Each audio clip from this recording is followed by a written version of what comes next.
Information from oGsMC, thinking there it is, we're ready to rock and roll. Going now, directly in.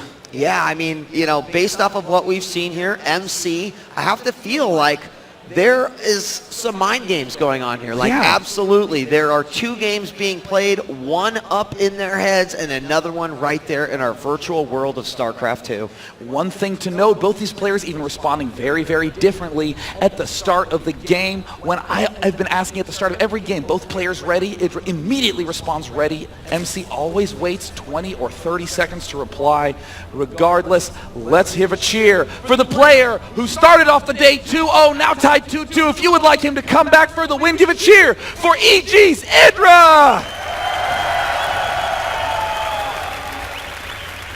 He's lost the long games, won the short ones. Whether you think he is the strongest Protoss in the world or not, he is a contender to win this MLG. Let's hear it up for oGsMC!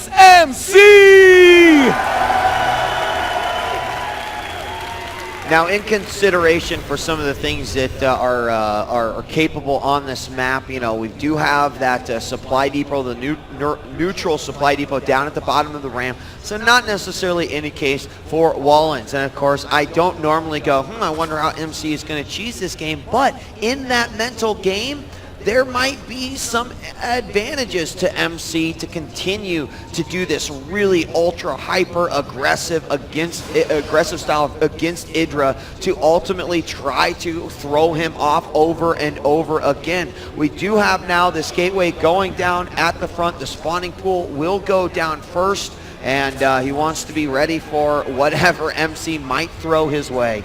Idra now doing the style that I think is the strongest opening of the ones he has chosen. He builds the spawning pool. He will be trying to get up a relatively early expansion. If it doesn't happen, he will try to throw down a gas and do that one drone in the gas style. It's been working so effectively. It is a beautifully timed opening, and wow, not even contested at that natural. MC is gonna let the hatch go down. A little bit of an uncharacteristic play by MC. Yeah, he does, and it looked like when he saw those two drones moving out that he was just going to follow him down and do the dance to try to block it, but that wasn't the case at all. Now continuing to drone up. Right now we see the cybernetic score dropping down here for oGsMC. So we are going to get a long form game here, or at least as long as these two players will let it happen. Assimilator, second assimilator going down for oGsMC right now. Meanwhile, gas for Idra, and we've got the first queen on the way. Idra now going to gear up to get that early Zergling speed upgrade. We do see the warp gate going down right now. And a Stalker's getting produced by oGsMC every single game. We have seen him go for that Sentry expand. Looks like we're going to see a little bit of varied play out of MC, and Idra uncharacteristically losing the scouting drone. That means that MC can easily make a tech switch. He can easily throw down a Stargate, a Twilight Council, whatever he wants, without any knowledge by Idra of what it is. More Lings coming up here trying to chase away this probe right here. He'll go back into his opponent's base. The hatch right here at Idra's natural has completed now. He won't get a second queen quite yet. He's got drones transferring over, and now we've got that Stellit. Stellit is a Stellit Stalker opening. Yes, it's a Stellit little army here. We got a Stalker and a Zealot moving up towards his opponent's base. It will prompt 6 Lings to come out here, and speed is going to be on the way. Now, this is not designed to need to kill anything off from MC. He's going to poke a little bit, but you're already seeing that with all these Zerglings out from Idra, MC will have to pull back. If Idra can control this properly, he could surround this Stalker, but it looks like MC's going to be able to pull away, might even shoot that Overlord just because he is so angry. But it looks like MC's going to try to wiggle his way back around. Idra has not been able...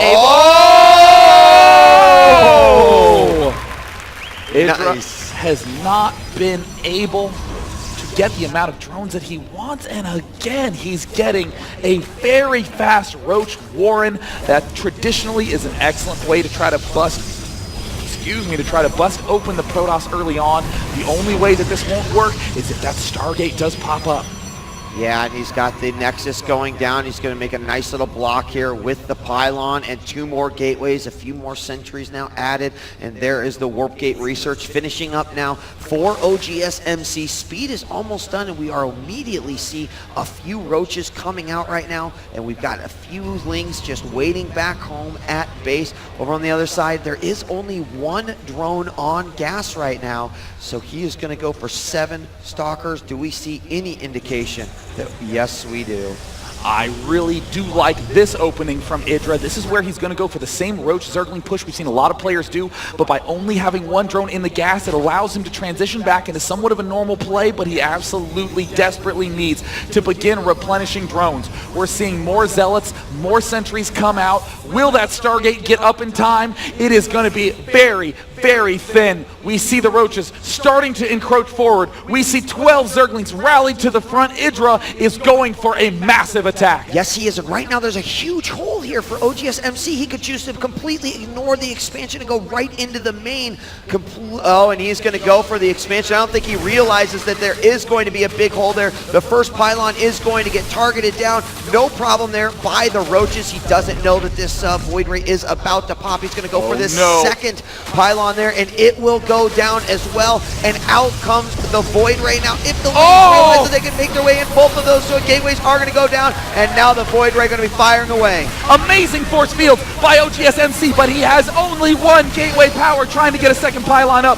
The Void Ray target firing the Roaches. EGIdra losing all his Zerglings, but 22 more, and another good game! EGIdra refusing to play a straight-up match in this game, letting his money drift over 500, not even going for a 3rd expansion.